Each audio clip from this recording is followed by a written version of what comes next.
Salam, əziz valideynlər, hörmətli şagirdlər. Mən bugün sizinlə leksikologiya bölməsinin maraqlı bir mövzusu olan omonimlər haqqında söhbət aparacağam. Omonimlərə dilçilik ədəbiyyatında belə tərif verilir. Deyilişi və yazılışı eyni olan, lakin leksik mənalarına görə bir-birindən tamamilə fərqlənən sözlərə omonimlər deyilir. Siz lövhədə omonimə bir nümunə görürsünüz.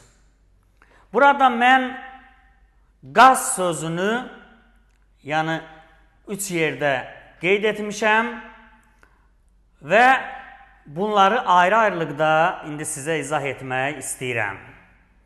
Uşaqlar, qaz deyərkən biz ilk olaraq bir ev quşu olan qazı nəzərdə tuta bilərik. Digər qazı deyərkən isə biz hər hansı yandırılan mayeni nəzərdə tuta bilərik, düşünə bilərik. Və qazın digər bir mənası isə təbii ki, feil mənasıdır, yəni tutaq ki, hər hansı bir ərazini qazmaq. Görürsünüz ki, bu sözlərin üçünün də deyilişi, yazılışı eynidir. Amma bayaqki izahdan sizə aydın oldu ki, hər bir qazın deməli ayrı leksik mənasını düşünmək olar. Əziz şagirdlər, siz digər sütunda ağız sözünü görürsünüz.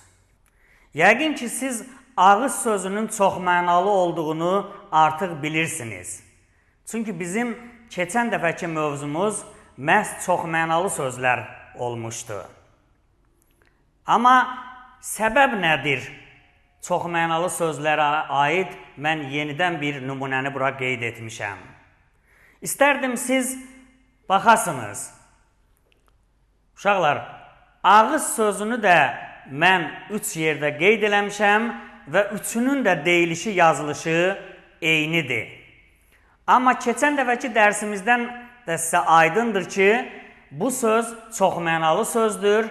Yəni, insanın ağzı dedikdə bir məna düşünülür. Təbii ki, qazanın ağzı dedikdə başqa bir mənadır və qapının ağzı dedikdə isə başqa bir mənanı düşünürük. Çoxmənalı sözlərin də, omonimlərin də deyiliş, yazılışı eynidir. Və məhz tədris prosesində uşaqlar ilk növbədə bu baxımdan çətinlik çəkirlər ki, çoxmənalı sözlərlə omonimlər zahirən bir-birinə çox oxşayır. Amma mən bugünkü mövzumuzda, bugünkü dərsimizdə çalışacağam ki, omonimlərlə çoxmənalı sözlərin fərqini sizə izah edim ki, məhz bu müqayisə nəticəsində siz həm omonimlərlə çoxmənalı sözün fərqini başa düşəcəksiniz, həm də omonimlərin sırf özünə aid xüsusiyyətləri daha dərindən dərk edəcəksiniz. Əziz şagirdlər, birinci növbədə nəyə fikir verməlisiniz? Baxın, çoxmənalı söz. İnsanın ağzı dedikdə bu həqiqi məna ifadə edir və insanın bir bədən üzvünün adını bildirir.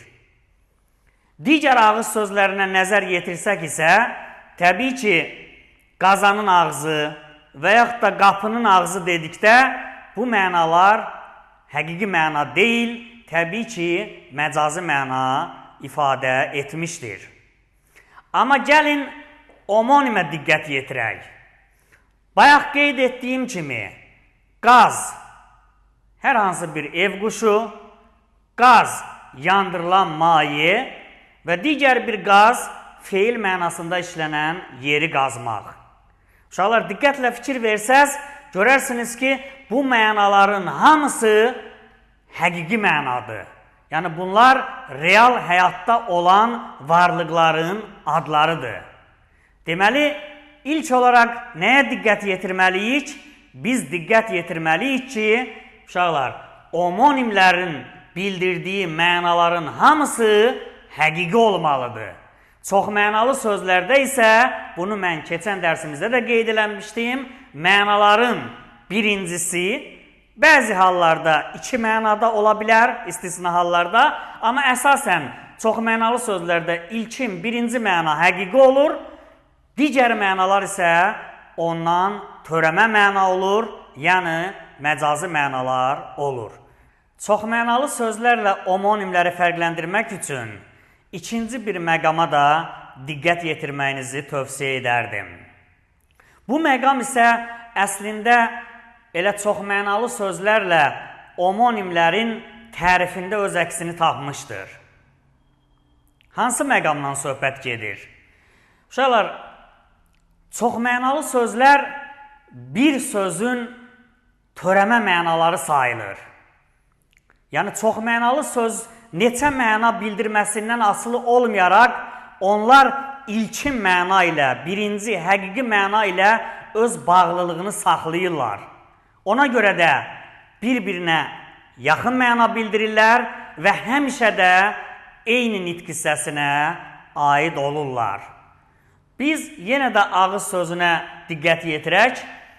Burada insanın ağzı, qazanın ağzı və yaxud da qapının ağzı dedikdə bu mənalar müəyyən qədər bir-birinə yaxın mənalardır. Və nitq hissəsi kimi də hər üçü isim sayılır. Omonimlərin tərifində biz dedik ki, deyiliş, yazılış eyni olsa da onlar məna tutumuna görə tamamilə bir-birindən fərqli sözlərdir. Və bunu qaz misalında əyanı görürsünüz. Və nitq hissəsi baxımından da əgər deməli heyvan mənasında gedən qaz sözü ilə yandırılan maye olan qaz sözü nitq hissəsi kimi isimdir, amma yeri qazmaq anlamında işlənən qaz sözü isə nitq hissəsi kimi feildir.